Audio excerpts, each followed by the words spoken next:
did it get here? Where did it come from? Gentlemen, do you realize what we've found? It came from outer space to fill the world with terror. What earthly power can stop this terror? That's the signpost up ahead. Your next stop. Broadcasting from outer space. Why don't you crack that window open there, boy? Too loud. Come on. Come on. And when did you get this? Let me see it. Get the fuck on with it. Let me see it. Get on with it I'll already. get on with it if you let me see what you got the other day. I've seen it. That's cool. What is it? Don't die. Tell them what it is. It's a fucking bug, dude. Like a Spiderman?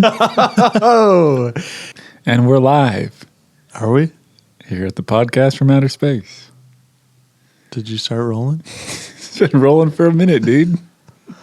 And it's the podcast from outer space. It's your boy, Rob Scott. We got Adam Narlock in the house tonight. Hey guys, thanks for listening. And as always, it's Ryan Scott. Greetings out there. And what do you know? We're on episode 56. Kind of slinging a throwback one for you. It's Spider-Man. Slinging. I like that. Yeah.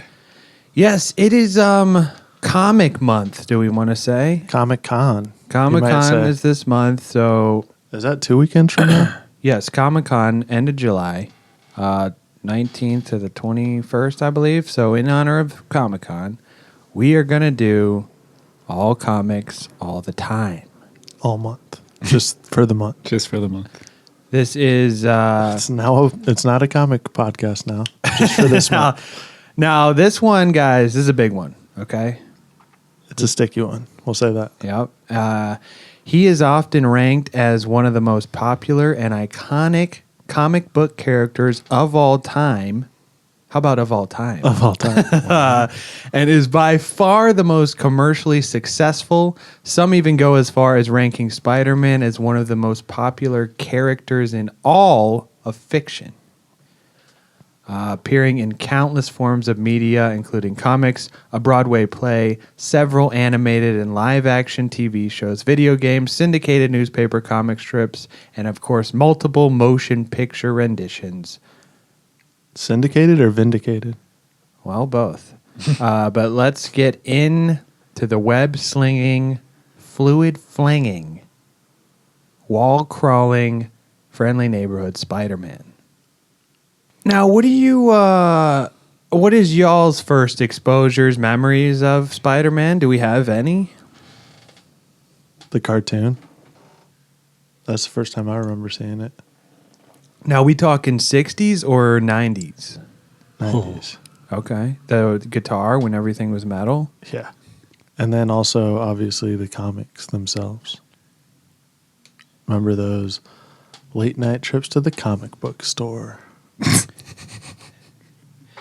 Well, I remember that was actually one of your favorites because that one summer you went away to summer camp, came back and your whole damn room was Spider-Man. Shout out to Mom. Yeah. Now, I will say... Had a damn spider web in the corner. Walls are painted red and blue. So were his closets. Is that embarrassing? I don't think so. I think it's pretty badass. Yeah, my mom decorated my entire room Spider-Man. Now, I guess I'll go ahead and say, I guess Spider-Man is my favorite superhero of all time. I heard you having this exact argument with your wife the other day. Now, how about of all time? I mean, I guess it's like, okay, I had a toy. I remember a specific toy, I think was a hand-me-down from you, Rob. And Okay. he shot a little, like, thing out of his arm. It's like a little plastic yeah, web. like a little plastic. It's called a web. Well, it was just It was like a ball kind of though, right? no, it's like a red stick. Oh, And then like a red rocket. I don't think that's what it was, buddy. And well, anyways, that was my favorite toy of all time. Played with it. I carried it everywhere with me. he still does. You guys Loved- remember the wrist slingers with the like basically silly string in it? Yeah, Yep, I was yep. gonna bring that up. That I got one of those. Got my hands on one of those bad boys. Still maybe have for silly Christmas. string on the ceiling, Yeah, probably. I sprayed it up on the ceiling above my toilet, and it's still there to this day. Like the fucking. It was purple. It was purple stuff. Yeah. This would explain a lot. It's also on the ceiling in the room over the garage, I'm pretty sure.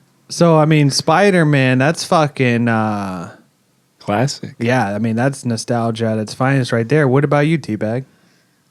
Man, I'm pretty sure it was the toys to start out with. I think I had like some bath soap, like bubble shit. And your mom worked at KB Toys, right? No, it was like this privately owned toy store. Like this couple owned it. Like it was in a mall, but it was like this married couple that like bought this space in the mall and just sold toys. Okay, Yeah. okay. Yeah, lots of toys. I had like the 60s VHS tapes of the 60s episodes, however you want to put that. Classic. And of course the 90s cartoon. I think I also remember some video games, but that feels like a lot. Which ones? I had the Sega one. It's just Spider-Man and then like Maximum Carnage. Okay. You still have that, right? Yeah. Bet your ass we do. And then obviously the fucking Tobey Maguire films. I mean, those are huge. We'll get to those when we get to that in the outline. A little bit later in the outline. Huge. But, you know, we're going to get into some of the story, the creators. I mean, this one, guys, mostly about the creation because this is a doozy. You know, I started looking into this shit and fucking, let's just get into it. I mean, so Spider-Man, created by writer and editor Stan Lee and writer-artist Steve Ditko. Now, check out our Stan Lee episode for his life and times. R.I.P. Yeah, we did like a homage to him, went through his entire life. We hit on Spider-Man a little bit in there, but bit of a history on Steve Ditko. This guy was born November 2nd, 1927 in Johnstown, Pennsylvania. Now, Batman and the Spirit are kind of what got him into comics at an early age. And after high school, this guy enlisted in the U.S. Army. 1945, served in post-war Germany where he drew comics for an army newspaper. And then in 1950, he enrolled in art school using the GI Bill in New York City and learned under Batman artist who helped create the Joker, Jerry Robinson. And, you know, this guy, Steve, pretty legendary within the realm of comics. I mean, he's responsible for some of the most, I guess, like nowadays popular comic characters. Obviously, Spider-Man. And this guy, his other big character was Doctor Strange, who, as you know, in recent years become hugely popular with the Marvel movies. But this guy also created other characters that would influence, like these characters went on to influence very popular comics, The Question and Mr. A. Hey. Now, these characters Different were Mr. like, A. yeah, this is a More different expensive Mr. A. Mr. A. But honestly, Mr. A, I was reading about this shit. It kind of reminds me of you, T-Bag. Oh, yeah? Yeah, this guy like wears a suit and a metal mask that is basically just permanent scowl on it. That's me to a T. No, but listen to this. A metal mask. He Suits. carries around a card and he draws on the card. He shades half of it black and he says there's black and there's white. There is no in between. So he's a Sith Lord? It's like good or evil, no gray area. And this guy, like this went on, if this sounds familiar, it's because it went on to be the primary influence for Alan Moore's Rorschach from The Watchmen. You know, black and white. This guy's integrity was immovable. He wouldn't budge on anything. Like if you did maybe one bad thing, you were fully bad, you know? that's like you know, like you're always got these arguments about like yada yada yada. Captain's your favorite superhero, and he kind of reminds me of this, right? Okay. Am I wrong? This is an assault on my character. No, it's not. This guy has impeccable integrity, dude. Is that good or bad? It's a That's compliment. good. Yeah, it's a compliment, if anything. And then The Question is more of a tamed down version of this guy, Mr. A. Also badass, though. Check those comics out for more of that type of shit. But in terms of the creation of Spider-Man, this is a highly controversial topic, and therefore much of the story is up for debate. Now, we discussed this a little bit on our Stan Lee episode, but of course, you know, we left out the controversy because, you know, we're not going to bash Stan on Stan's episode. We'll do it Right. on this one. Yeah, there was a little bit of him and Peter Parker. Yeah. Now, Stan Lee, like, you guys know Stan Lee is the creator of Spider-Man, right? Yep. He did put himself in Peter. Yeah, as most people do. Now, Stan became basically the face of Marvel and obviously highly regarded and praised in the comic community.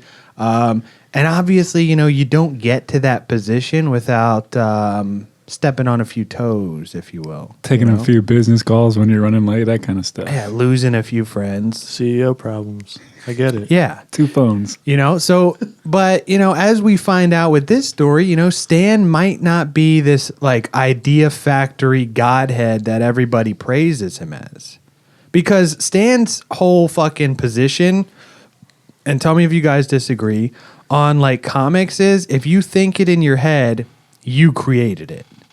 So if I have the idea of Oh yeah, 100%, dude. This is my immovable moral character. yeah, see, that's what I'm saying. If I come up with something in my head, it's mine. You know how many ideas, like food wise, have been stolen, and I'm pretty pissed off about it. But see, that's what I'm saying. This is like that.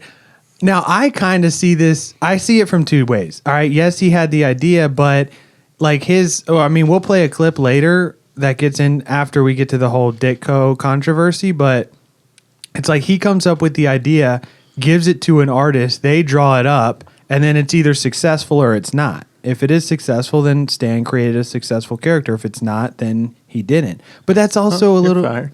I mean, what do you guys think about that? Even though the artist did all the work on like what it is, and that's like a lot of comics is visuals, right? Yeah, like you're not going to buy a comic that looks shitty, right? Audio comic book. Yeah. Books on tape.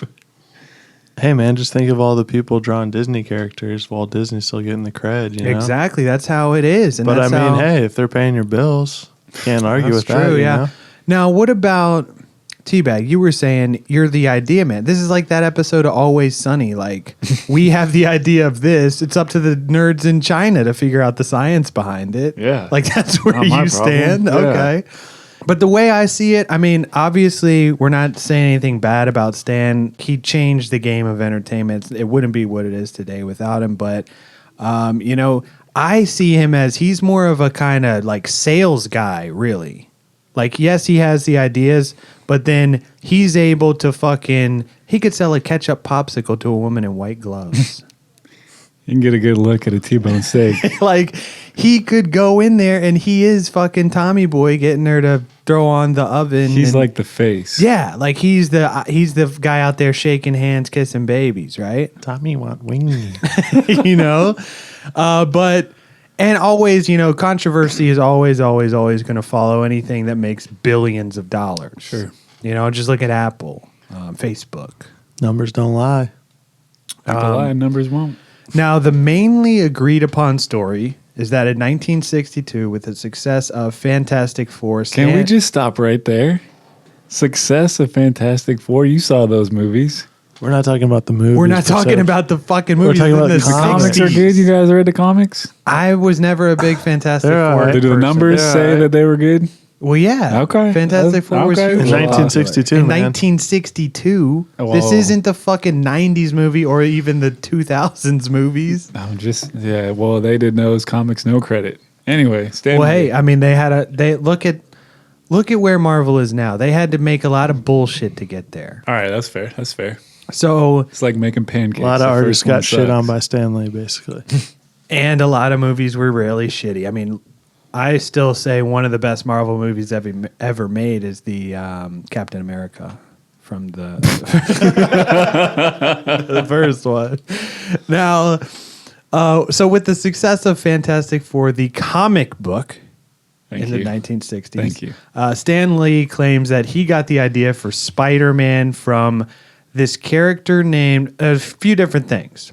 So one, this character named Richard Wentworth, a.k.a. the Spider, AKA Dick Wentworth. in the Pulp magazine, and maybe that goes more into Spider-Man, shooting. Just like Stan. No, I'm saying like dick, like Spider-Man is like a big dick joke, right? How do you figure? He shoots white fluid all over town. Come where the fuck he wants. Is what it is.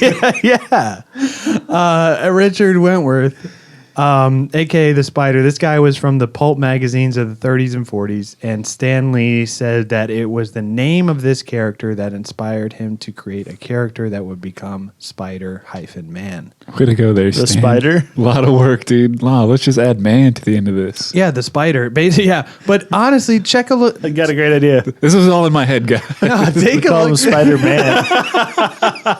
Dress him up like a spider. Make it a little different. Take a look at this guy. He's basically like a fucking film noir detective with like a domino mask. Reminds me of in Into the Spider-Verse, Yeah, I was the just Nicolas thinking that. Cage. Yep. Yeah, the Nicolas Cage version. Okay, Yeah, okay. right? A little bit of like that's like a homage to that. I don't like how he's the master of men, though. That's a little weird. That kind of plays into the Pause. stuff we were watching earlier. Hey, that's neither here nor there. Now, Lee stated he was further inspired by seeing a spider, and in some cases I've heard a fly. Like a fly. Yeah, differing opinions there, but either a spider or a fly climbing up a wall.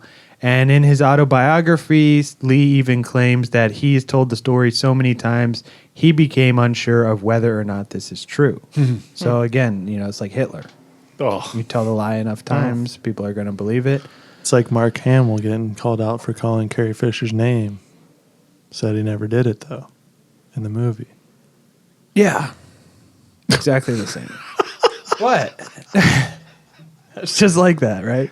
Everyone says he did it, calls him out for it. He's like, hey, I've heard it a million times. It's not true, guys. So, coupled with these influences, there was also a surge in teenage demand for comic books. So, thus, Stan had the desire to create a character with whom teens could identify. Sure. I guess kids aren't really identifying with billionaire playboys I was. Yeah, I was going to say they didn't. or space aliens with that shoot lasers out their eyes, because these were the two biggest guys at the time, right? Spider-Man and or Superman and Batman. Yeah. And really, at this time in the comic world, like teen heroes were basically only sidekicks. You had Robin, Bucky, Wonder Girl, shit like that. No teens were the main hero. So Stan figures, hell, who the fuck is reading these things anyways? Am I right? Get that target audience. Yeah, let's make a teen character for teens. By men for teens. FUBU. Exactly. Now, Stan wanted Spider-Man to deal with rejection, inadequacy, and loneliness, financial woes, because he figured this is what young kids were struggling with. And that's why he's jerking off all over town. But honestly, that too. Again, that plays into it. But, Ditko says that his Spider-Man plot contributions were what led to the comic's unusual focus on the struggles of its hero as, struggling with these teen fucking problems. He says it was kind of his plotting and contributions to the script, because he did eventually get plotting credit that led to this. But either way, seems like a no-brainer, right? Right, man. Teens reading comics, got to make it teens. Well, apparently, Stan took the idea to Martin Goodman, and he was not buying it. He says that Goodman gave him 1,000 reasons why it wouldn't work, including... Nobody likes spiders. It sounds too much like Superman. And how could a teenager be a superhero? So these are fair points. Are we right? Hey, come on. Come on. I mean, are we agreeing with the guy? I mean, I don't like spiders. Okay, so fair points. Now, also the name Spider-Man, not Spider-Boy. He's Not got to be Spider-Teen. Yeah, he's got to be on the same playing field as these other heroes. So you got Spider-Man. The hyphen was inserted so that, because apparently it did look too similar to Superman. When you spell it without the hyphen, it just doesn't look right. And Superman is another hero with a red and blue costume that started with an S and ends with a man. Now, Stan and Goodman, I guess, go back and forth, and eventually Goodman agreed to a Spider-Man tryout in the final issue of the science fiction anthology series Amazing Adult Fantasy. Great website. This was actually renamed Amazing Fantasy for that single issue, and apparently The only reason that Goodman allowed him to try out Spider-Man was because it had already been decided that Amazing Fantasy would be canceled after issue 15. So he's basically just dooming this thing before it's even off the ground, right? How much does a copy of that bad boy run? Well, we'll get there. I've got it. You're jumping the gun. Is that not in the Rob report?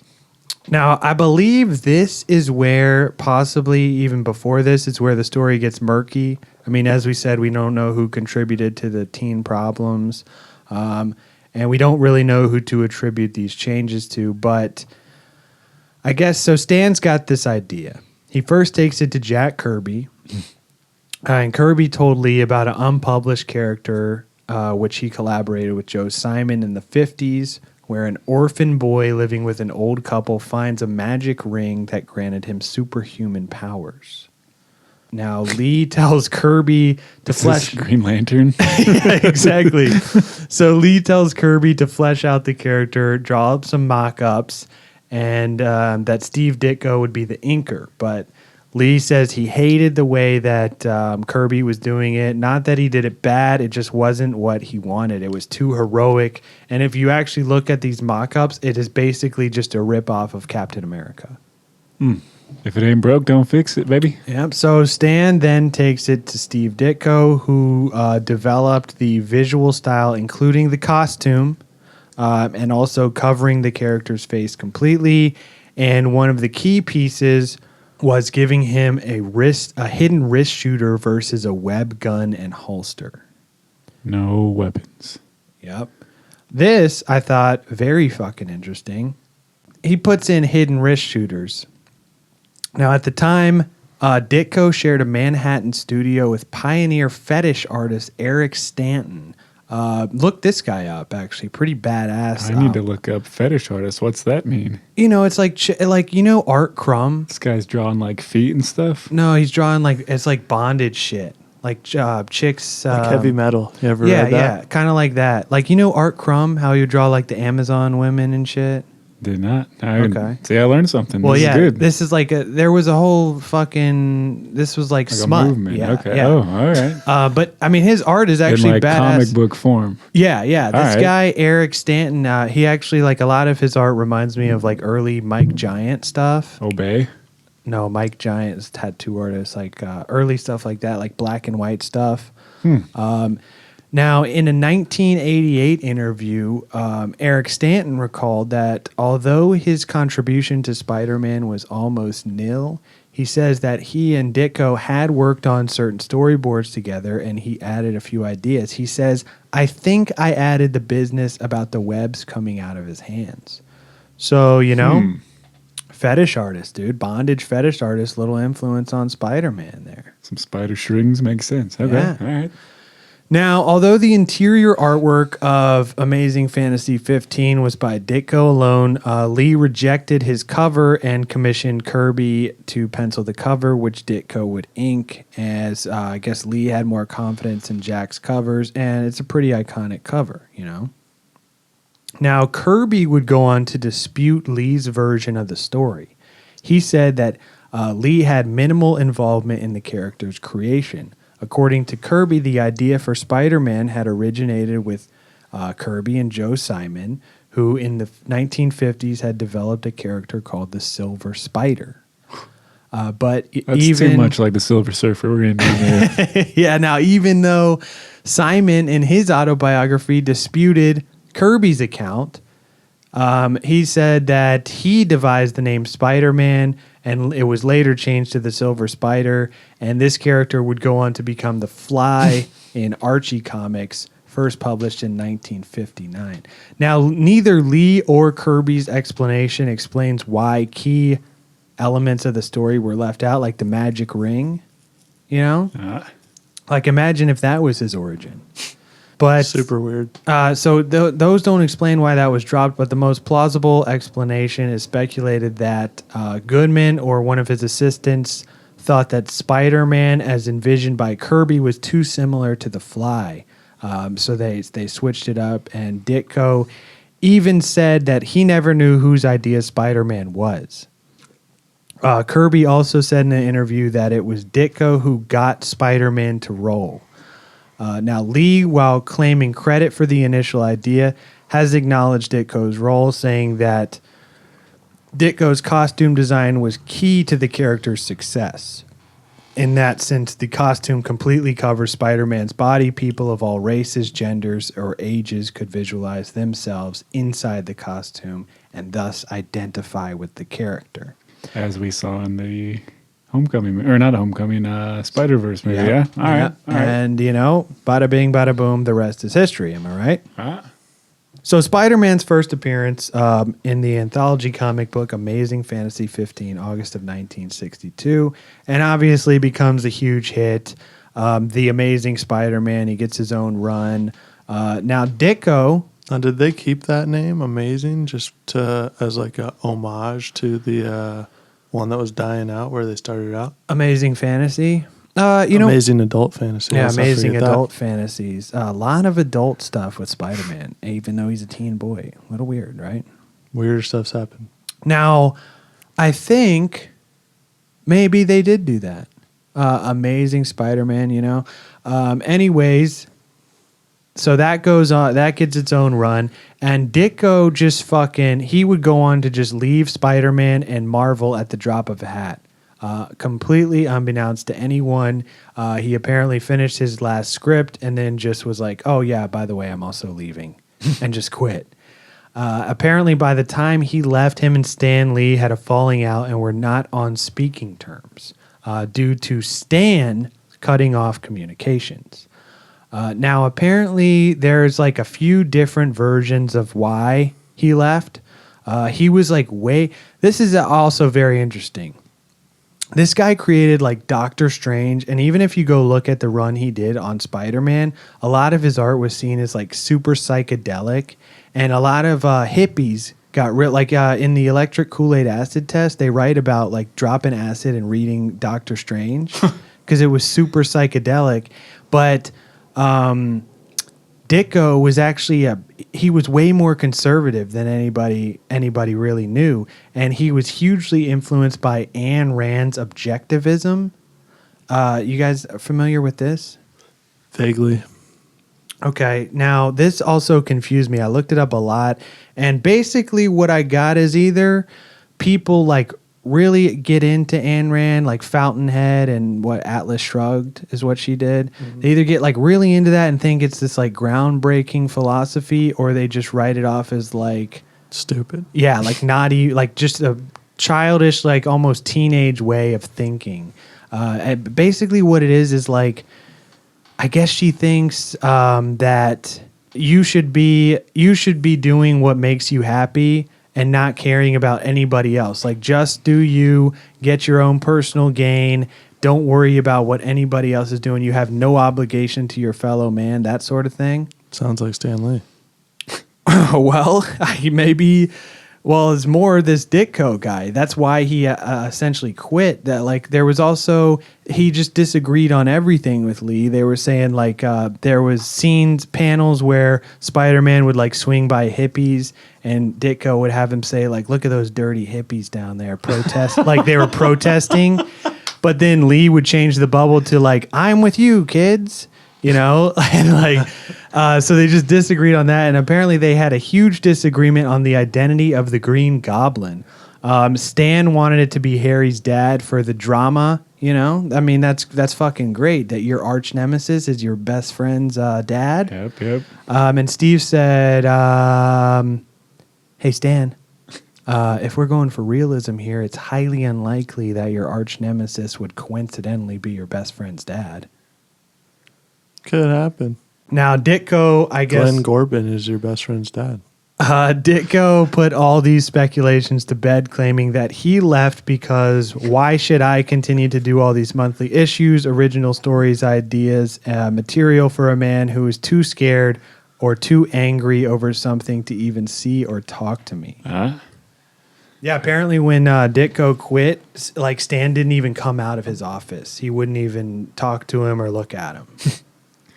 The phone lines were all busy. His spidey senses were tingling. Let's play this clip from a BBC documentary. This is from In Search of Steve Ditko. And this is really like Stan's position on the whole creation aspect. We're talking British broadcasting here, guys. Yep, let's listen to that. But do you yourself believe that he co-created it? I'm willing to say so. That's not what I'm asking you, sir. No, and that's the best answer I can give you. So it's a no then, really?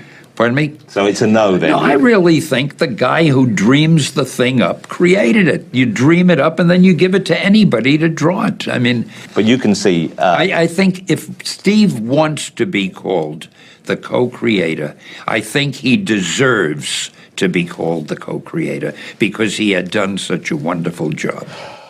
Good son of a bitch. So what do we think about Stan's take on it there? I think it's subjective to... Well, I'm just saying from an artist's perspective, if you're drawing something, you most of the time want to take credit for it unless someone says, hey, draw this for me, and they're paying you, and you're under the obligation to draw something for a client. In this case, it's like his boss is like, hey, I got this idea for this Spider-Man, draw it up. I mean, from what I've taken in from the background on this particular subject, I would say that, you know, Stan kind of didn't really fully come up with the idea, not to knock Stan Lee, you know. Obviously, the guy's done great things, but in this particular situation, I would say that the artist definitely deserves some credit because he kind of brought it to life in a different way than Stan kind of envisioned it to be. You know what I mean? Like, even as far as that other guy contributing the webs, because, you know, if he's not slinging webs out of his fucking wrist, swinging around town, then that's a totally different, you know, take on the superhero. Yeah, if he had a web gun. But I'm saying it's like, in this situation, I feel like they, like Stan, had the original idea, but then without his artistic ability, then it's not going to be what we like know and love as Spider-Man. No, I like your point about it. But you made a good point about it being subjective. If I come up to you and said, hey, Rob, draw Spider-Man, and you draw this, whatever's in your head, I'm like, yeah, that's cool, man. Let me get that. Is that your creation or is it mine? Since I said, hey, draw this. That makes a lot of sense. I mean, so, what do you think? And, well, if I said, hey, Rob, I have this idea for a guy, he's a superhero. I can't draw, but he's got a blue and red costume, and there's like a spider logo on his chest, and his eyes look like this. Like, so I guess the point is, like, if it depends on what Stan went up to the guy and said. Did he say, hey, draw me Spider-Man, or did he say, draw me the superhero that looks like this? I think that's where there's different stories. I think based on what we just said here, that he just said, hey, draw me Spider-Man. The other guy drew it. He didn't like it. So he goes to Ditko and he's like, hey, draw me Spider-Man.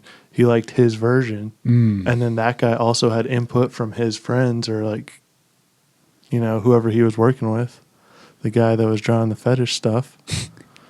So are you saying that it should be a co-creation thing? Stan's not solely responsible?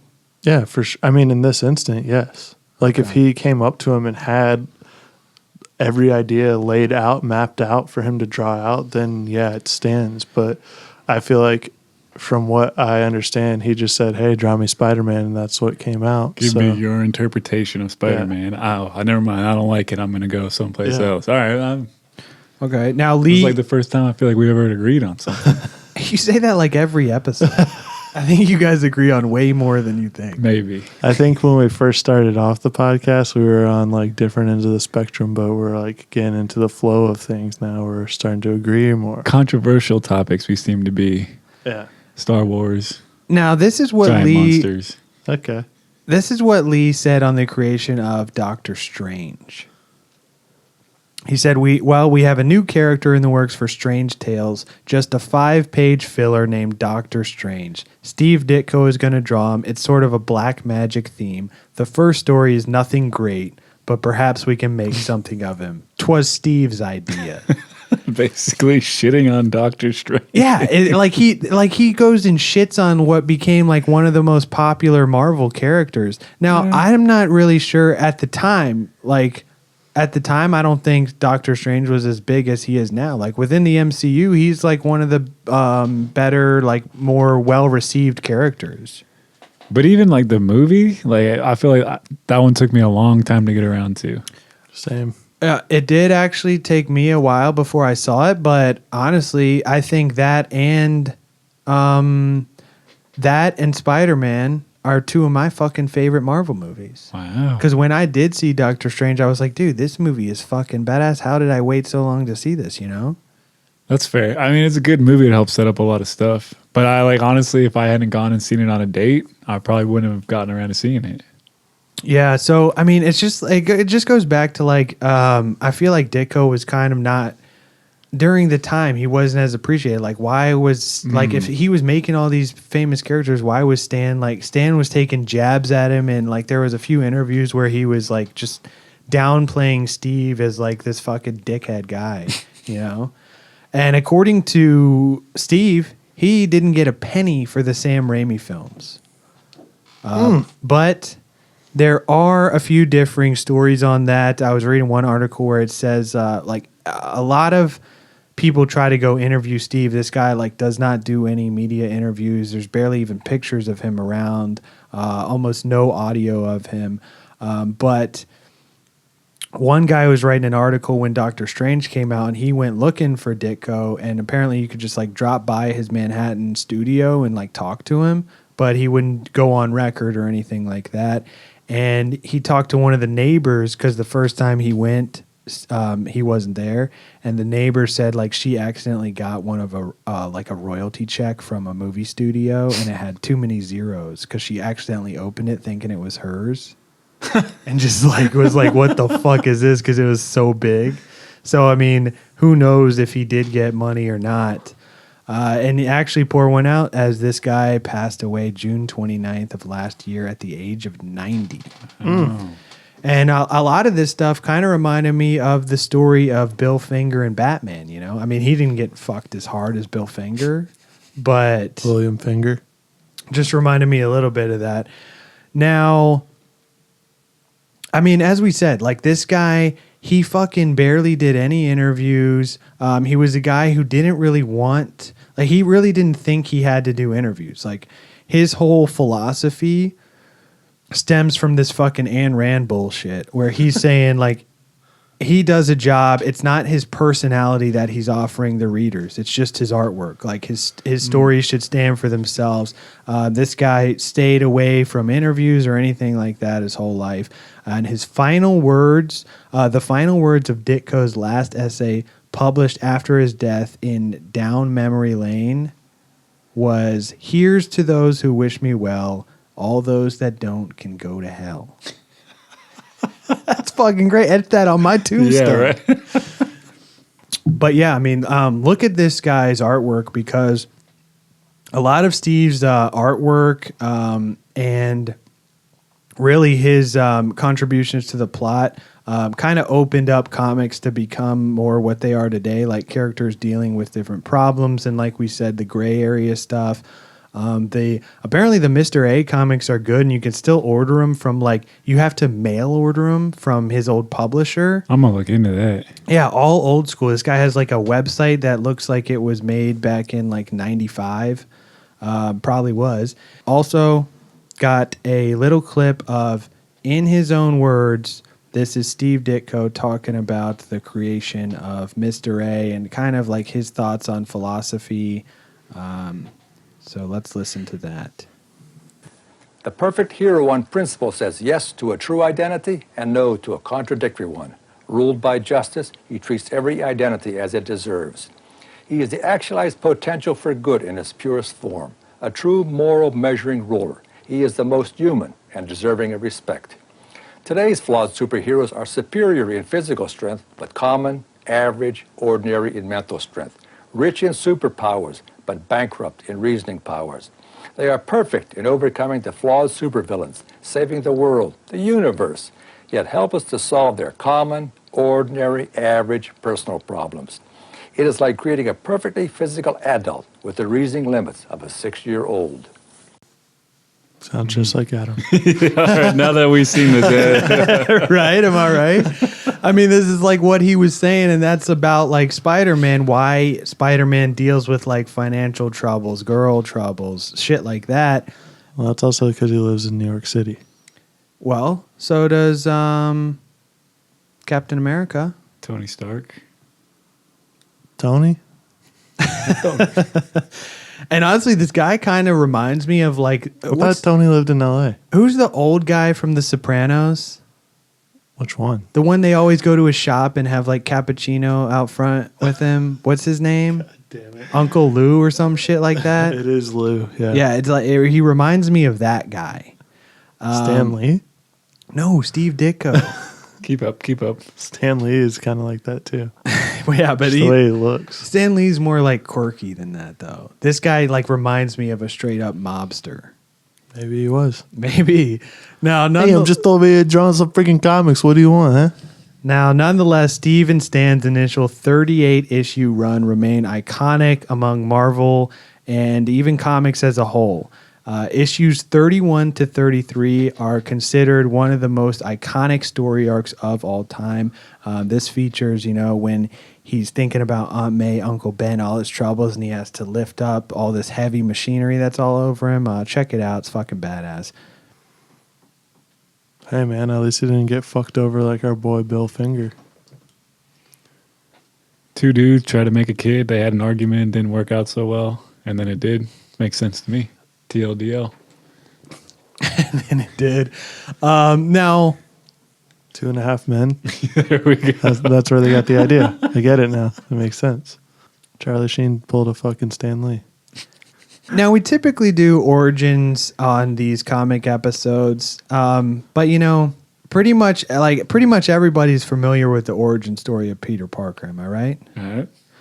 But we'll give you just the condensed version. Orphan. He's an orphan.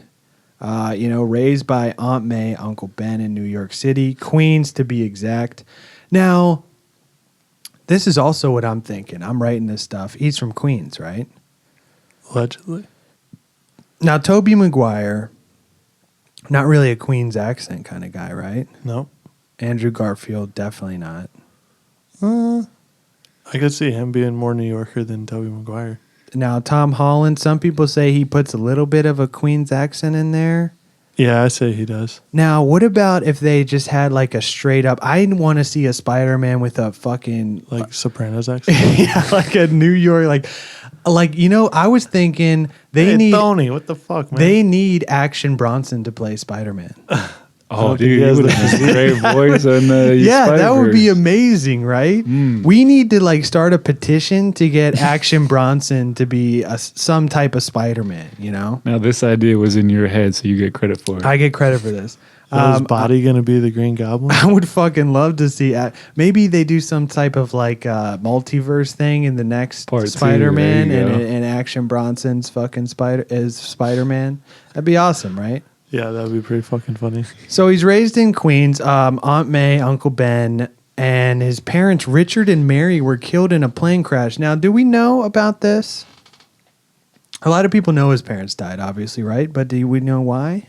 Plane crash?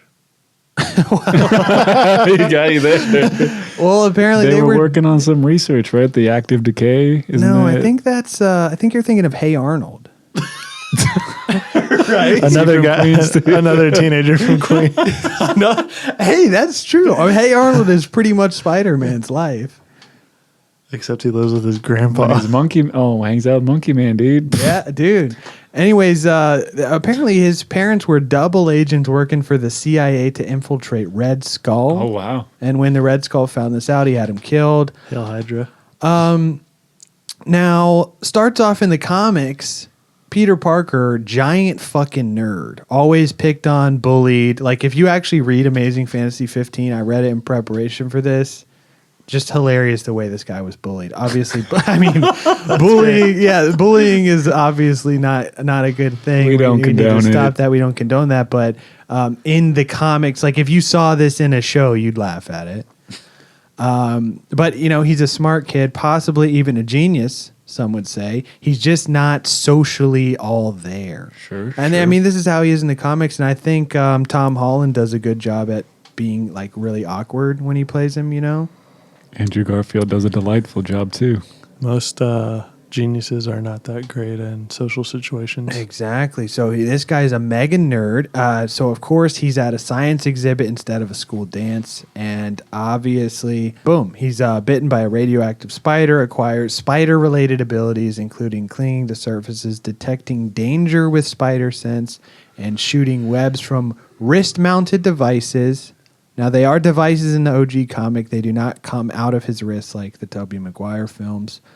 And also, in the original panel in the comics, like when he's bitten by the spider, he's at this science exhibit. He is such a fucking nerd that even the scientists there joke this guy. The nerds are picking on him. Like they're like, oh, what, Peter? Weak stomach? You can't, like, it's so, these guys are just commenting on how much of a loser he is. And then, now another important aspect of the comics was that Spider-Man had no superhero mentor like Captain America, Batman.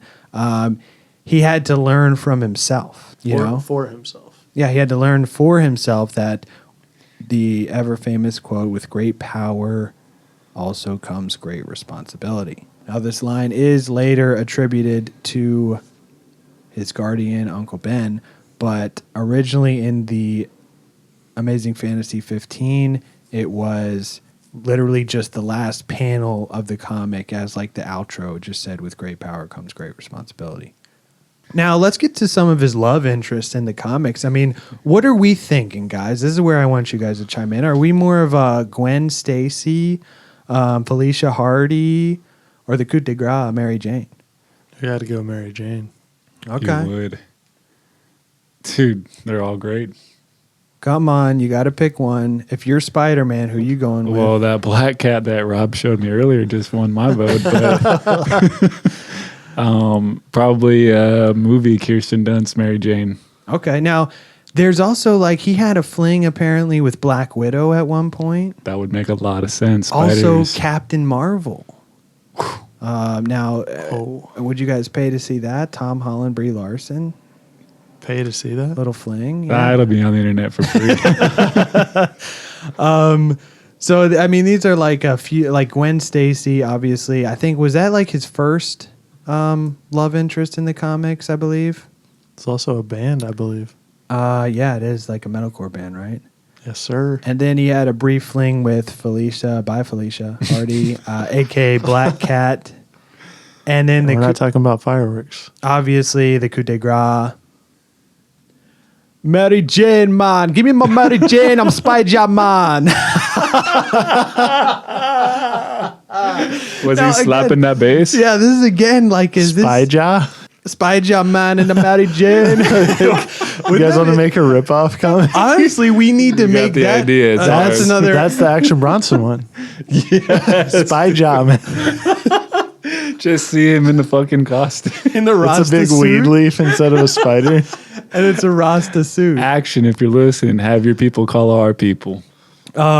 Is Mary Jane another like Maybe that's why Ditko got all butthurt and offended. No weed references, dude. This guy's too hardline. But he can't stay off the weed. A Spider-Man cannot stay off the weed. We know it all too well. Got to blame get him. that Mary Jane fix. Hell yeah. Now, again, one of the reasons why Spider-Man is so iconic, I think, I mean, this guy's got one of the best fucking villain catalogs. Oh, yeah. Dude. Right? We were watching that documentary earlier, and they're like, the biggest problem was coming with a new villain. Yeah. Every episode. I mean, basically. dude, this guy, like Green Goblin, Doc Ock, Venom, Mysterio, Carnage, Sandman, Kingpin, Vulture, fucking Rhino, Molten Man, Lizard, Hydro Man, the Sinister Six, like all, like, I would put him up there with Batman's Rogues Gallery as like top 2 in comics, right? Oh, Yeah. Spider-Man takes the cake. Yeah, dude. I think so too, because Doc Ock is like one of my favorite characters. But I see that. I mean, what are you thinking? Spider-Man or Batman better Rogues Gallery? Spider-Man. Okay, Yeah. Rob, you're a big Batman guy. That's tough. Bruce Wayne over there himself.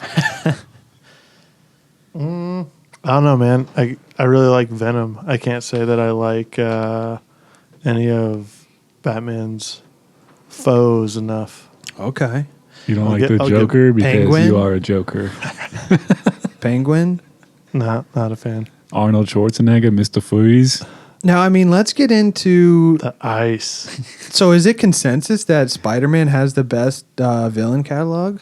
Hands down. I would say yes. All right, now Batman a close second. Now, of course, after the comics, we get some TV renditions. You know, we had Spider-Man, the original cartoon from 67 to 70. This is the one where, like, the memes became a thing, right? Yeah, I think so. Like, are the like Spider-Man memes? Those are from like the 60s cartoon, not the 90s one, right? Yes. Yeah. Okay. Now, there was also Spidey in the 70s. This was by the Electric Company. And this was actually kind of cool. I was looking this up. It had like the scenes were like in comic panels and they had like word bubbles come up. And I think Spider-Verse, those scenes in Into the Spider-Verse were like a little nod to this because you actually see that. like, you know, the comic panels. This is actually my favorite Spider-Man rendition, Into the Spider-Verse. Okay. Now, there was also The Amazing Spider-Man. This was like the first live action, I think, in 77. And they also had a live action in Japan. Is that the one we were watching earlier? Yeah. Like the Power Ranger? Dude, go check Spider this out. strings. Yeah. Spider-Man. Japan's take was a little oddball on Spider-Man, but I loved it. I mean, it's on YouTube. Check it out. Japan, Spider-Man. They got a bunch of scenes from that. And there was also a film, Spider-Man Strikes Back, in 78. Just like the Three Ninjas. Predates Empire Strikes Back. And then there was also Spider-Man: The Dragon's Challenge in 79. That was another live action. Was it in Japan? No, it was not, I don't believe. I think it came out on TV. And there was also another Spider-Man cartoon, 81 to 82. And then I think this one is real popular, was Spider-Man and His Amazing Friends. From 81 to 83, it was narrated by Stan Lee. And it was basically like the real world. Let's put Spider-Man in a house with a bunch of other heroes, you know? I would watch that. I mean, you've probably seen it. That's like some trashy tea. Okay. It's similar to the 67 one, the cartoon that came with all the memes. Now, there's Spider-Man, the animated series. This is what I think we are most familiar with from 94 to 98 with the metal intro, which is basically like any 90s cartoon or kid show was like metal. Power Rangers, X-Men. had a good one, dude. Yeah, so did X-Men. That's true. And even the Spider-Man one is badass. And this was also like the merch era. This was the era of toys. Like I said, I had my favorite of all time. And, you know, they had the classic wrist shooters like we talked about. A lot of the video games that I remember growing up on based on this. Yeah, like a lot of this was the age when merchandise was huge. Because I think after, like we talked about on Ninja Turtles. Oh, yeah. Like they were some of the first to really profit wholly off of like merch, you know? Yeah. They were selling more merch than anything. And then Spider-Man, boom, follows. I looked up some statistic that said he sold like loads more merch than any other superhero. I think also Spider-Man is like big in Asia. I mean, I see him every time I go to Hollywood. Oh, yeah, that's true too. Also, in the season finale of the cartoon, there was like in the season finale, I believe it was the animated series, was where they had him go into like they introduced like ideas of the multiverse. Yeah, and I they even remember had that. like him go into reality, and he met Stan Lee. You remember that? Yep. So that's fucking badass tribute right there. Now there's been loads of other cartoons that I've never watched. There's Spider-Man Unlimited from '99. There's the new animated series from 2003. This was like 3D animation, not my cup of tea. Spectacular Spider-Man, Ultimate Spider-Man. There's a new cartoon that started in 2017. Let's talk about the films. I mean, obviously, we got the Sam Raimi trilogy, Spider-Man in 2002, Spider-Man 2 in 2004, and 3 in 2007. I think I saw all three of these with Haas, man. Like in theaters. I remember his sister took us to see the first one. I remember seeing the third one with you because yeah. you're one of the. It was all kids because that was the only thing to do was like go hang out at the movies. Yeah. And I remember we sat kind of in the front and you yelled right at the Venom part. I yelled? Yeah, it was like the scene where Eric Foreman becomes Venom. And then it goes to like black screen and goes quiet, and you just yelled, "Yeah!"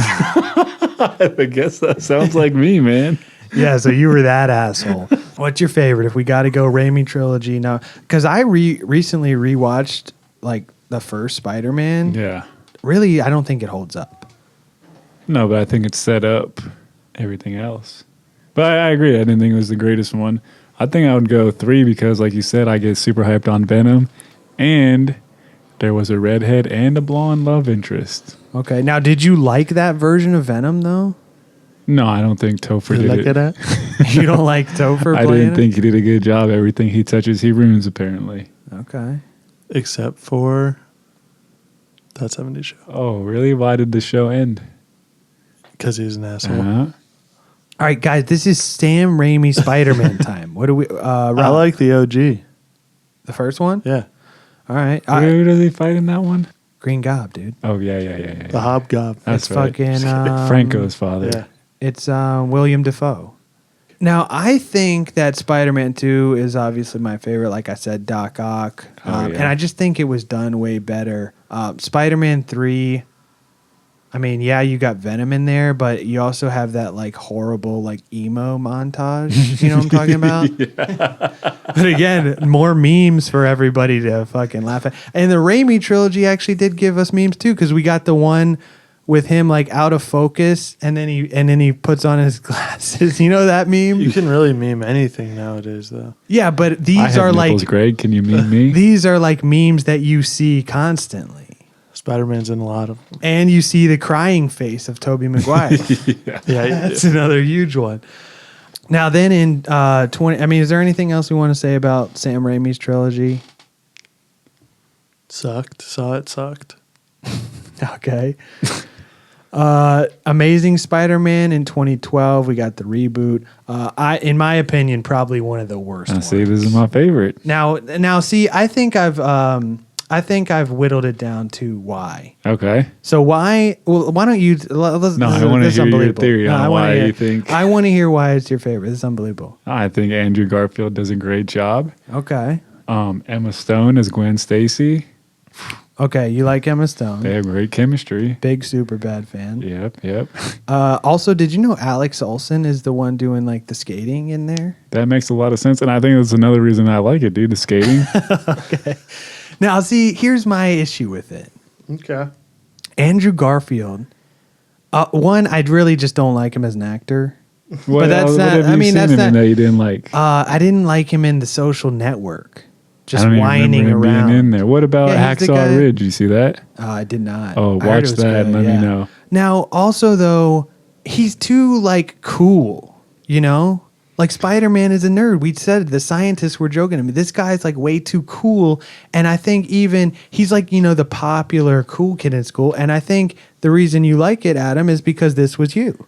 Well, You were no, the jock, Mr. fucking wide receiver, Mr. I'm going to tackle my brother in the courtyard. See, I disagree with you. I had a whole marathon when I was on FX. He's kind of a nerd, and he at one point he kind of stands up and then he gets beaten up. Remember, he stands up to Flash, and then he gets beaten up for it. And then as soon as he gets his superpowers, and Uncle Ben dies and everything, that's when it kind of clicks. Like, yo, I don't have to be this pushover wuss kind of guy. I got a hot blonde girl that's into me. He gets the confidence. He gets the cockiness. Maybe that's why I do like him and I relate to him.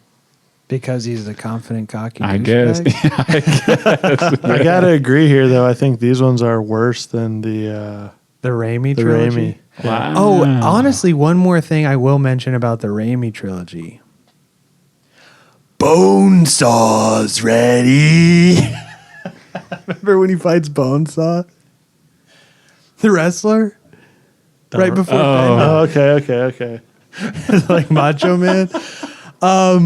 Yeah, these Amazing Spider-Mans though. I don't know. I mean, they made a bunch of money, but it wasn't there for me. It didn't do it for me. Did you see the second one? Oh, loved it. I like Jamie Foxx's villain. Really? Yeah. I heard that's one of the worst villains of all time. I didn't liked see it. Of all time? I haven't even How seen about of that all one. time? So No, I do think the Green Goblin in touch Raimi's it. trilogy was way better than Oh yeah. Yeah. Okay. I mean, honestly, guys, let's be real. We gotta say that the latest one's probably the greatest one. Well, I mean, you can't say that. You didn't even see it. well, let's real first. No, jump. I'm saying the rendition of Spider-Man. Well, let's before we get there, let's real quick jump into your favorite, Into the Spider-Verse. This was 2018. You had Miles Morales, originally created in 2011, and this was like after the death, spoiler alert, of Peter Parker. You had this like teenager from New York. He comes up to be the second Spider-Man. He's got the fucking badass suit, and Into the Spider-Verse now streaming on Netflix. What did we think about this? See, I will admit, like, I was hesitant to see it at first, and you said we're doing this episode. Yeah. And now, like, in the whole idea, at first I was like, oh, yeah, anybody can be Spider-Man, super cheesy. But now it's, like, kind of cool. And maybe now that we talked about the TV 90s series where the multiverse and everything. Yeah, it was, like, pulled from that. Yeah, maybe there's an homage at least. I mean, I think there's even an homage to Stan's creation. There is. As a whole, because I mean, when you really boil it down, he said the whole plot of Spider-Man Into the Spider-Verse is based on Lee's idea of like Spider-Man, like anyone can see themselves as Spider-Man, even a pig. Well, hey, let's just say I sleep a lot better at night knowing that in some dimension I am Spider-Man. Okay, and also, yeah, I mean, I only heard good things about this, and when I finally got around to seeing it. Great fucking movie. Animation's badass. Although it was kind of giving me a headache at one point because it's like watching 3D without your glasses, you know? That's pretty sick, though. And my only thing is like, did they have to make Kingpin so big? I like it, dude. A little hyperbole. Like a little tiny head. Great soundtrack, too, by the way. Oh, yeah. And also, the Spider Ham in there. like Spider Ham. Did we ever even think we would see that as a film? I think they're even said Porky Pig. It's getting a series now. Spider Pig. Oh, there we go. Homage to the Simpsons. It's Peter Porker. But they're saying that's a different guy actually. It's an amazing adult fantasy. But you know what Spider Ham actually reminded me of the you ever read the comic Batman and Elmer Fudd? Can't say that I have. But. Just hear me out. Sounds stupid, right? You're messing with this. Dude, is like when you told me we were getting free boards. No, dude. This is fucking badass. Check out the run of Batman Elmer Fudd crossover in the comics. It's fucking sick, dude.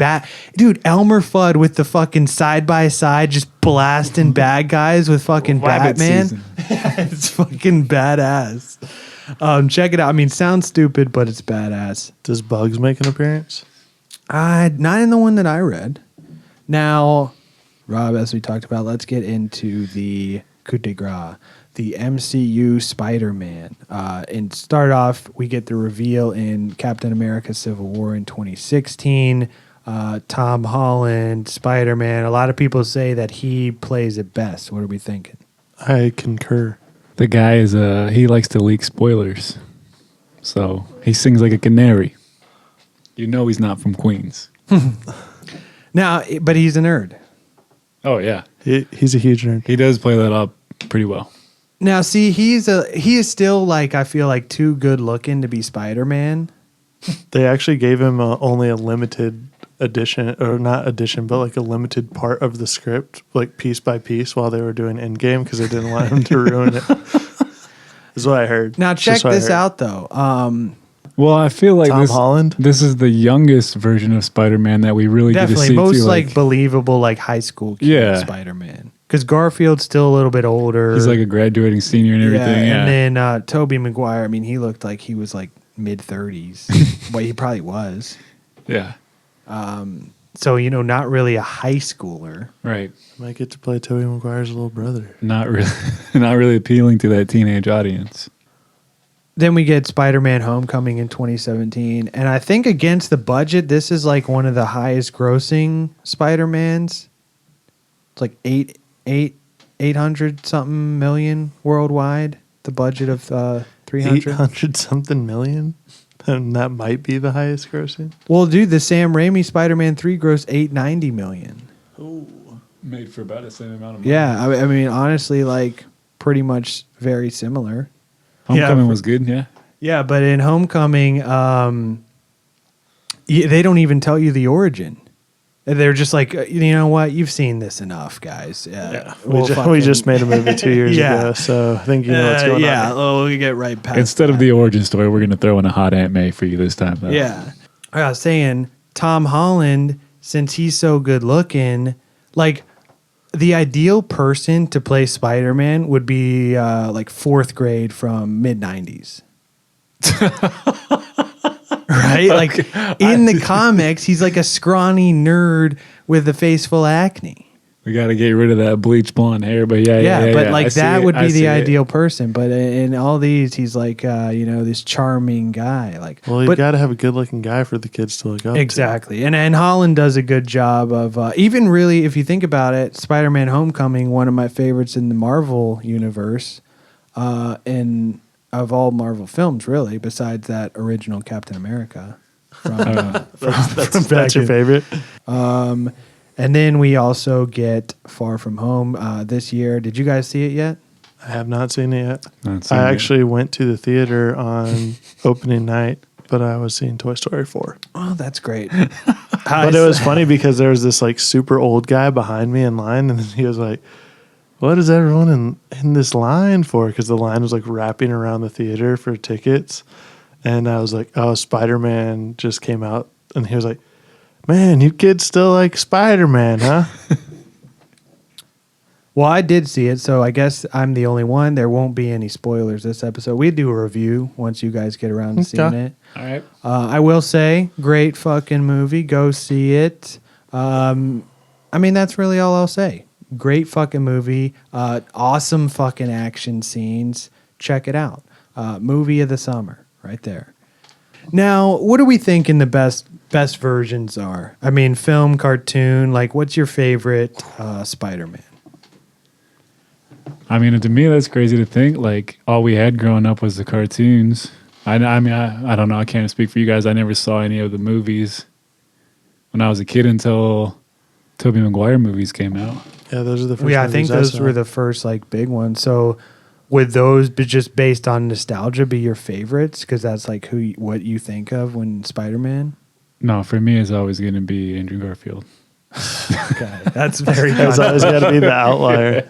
All right, what are you saying? Andrew Garfield. Well, and you said 1 through 3 over here. Okay. You said Spider-Verse was your favorite. Yeah, It would be. But I would say He also likes the new Star Wars. I would say live action though. I'll go with my boy Tom.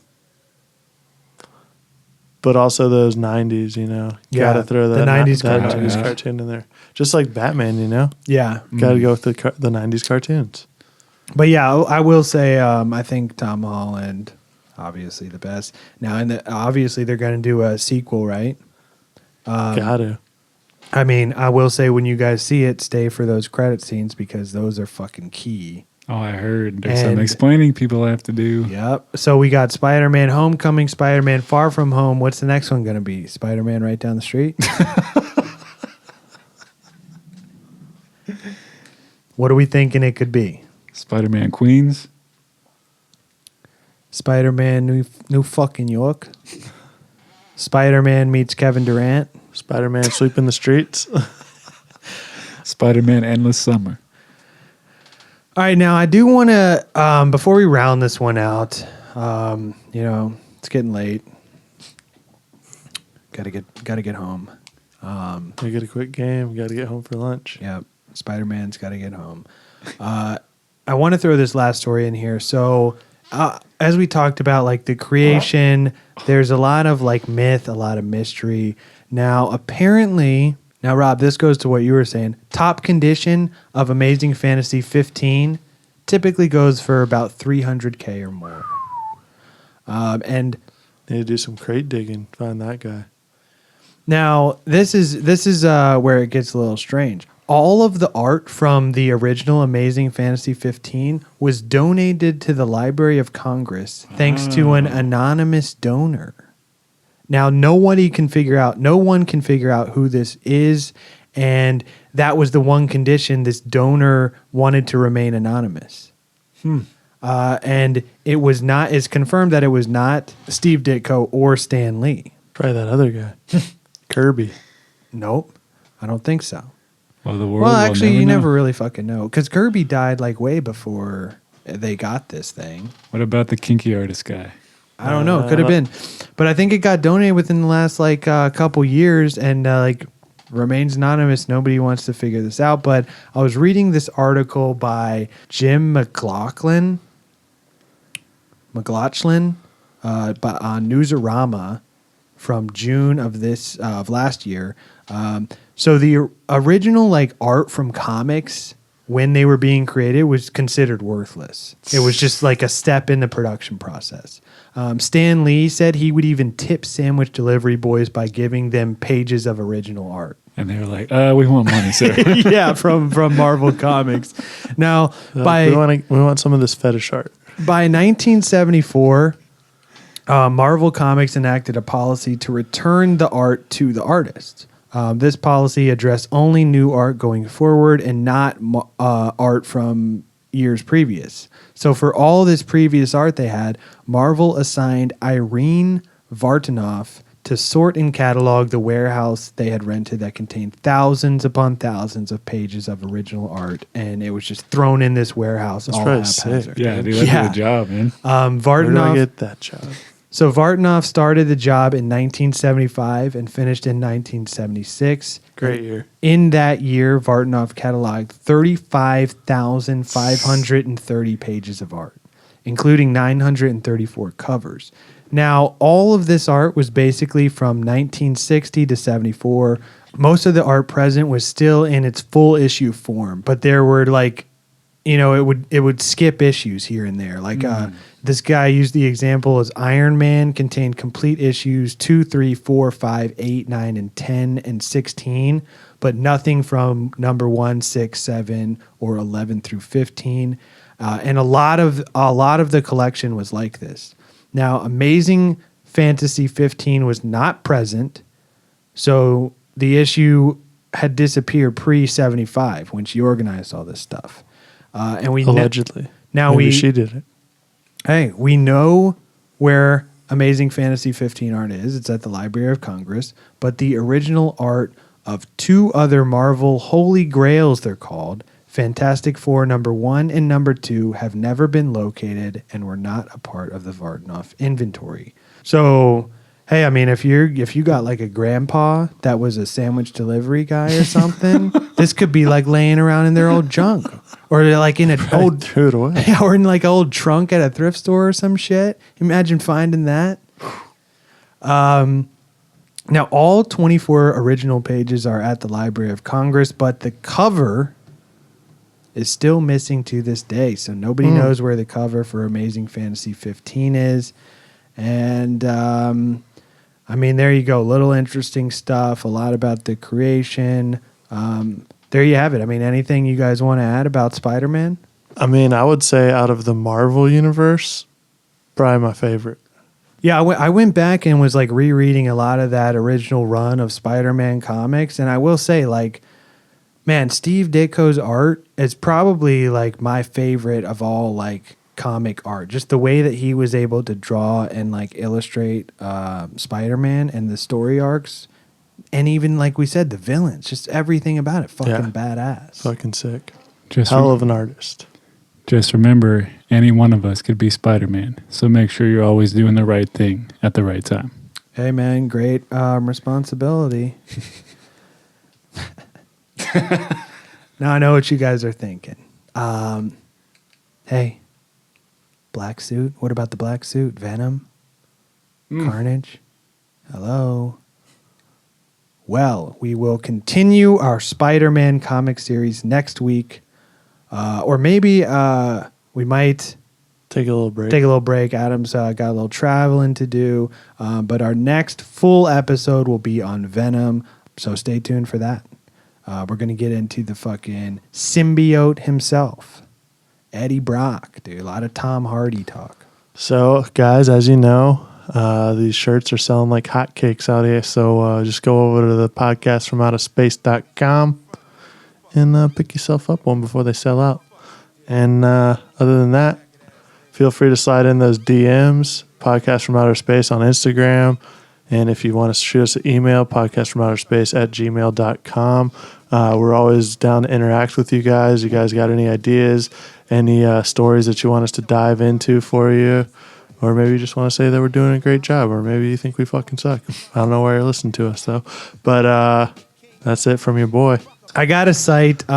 This was from Rhino Home Video, 1989 VHS Masters of Comic Book Art, Newsarama.com, and the BBC4 documentary In Search of Steve Ditko. Check that out. It's actually free on YouTube. And also Vulture.com. They had an article on Steve Ditko, which I got a little bit of information from. So check those out for more info on Spider-Man. And on that, so long, and thanks for all the fish. Word, New York, big city of dreams. Coming from Queens, where we don't get caught up in between with the nonsense. All these pussy niggas acting sex, take it off your chest. Bring it to the desert where I rest. Word. Southeast to west, busting straight slugs through your vest. Worldwide, whenever beef is starting, keep your mind on Queens when the dogs start barking. Worldwide, whenever beef is starting, keep your mind on Queens when the dogs start barking. It's time to dead the whole situation. New York is full with murderers, guns, and court cases.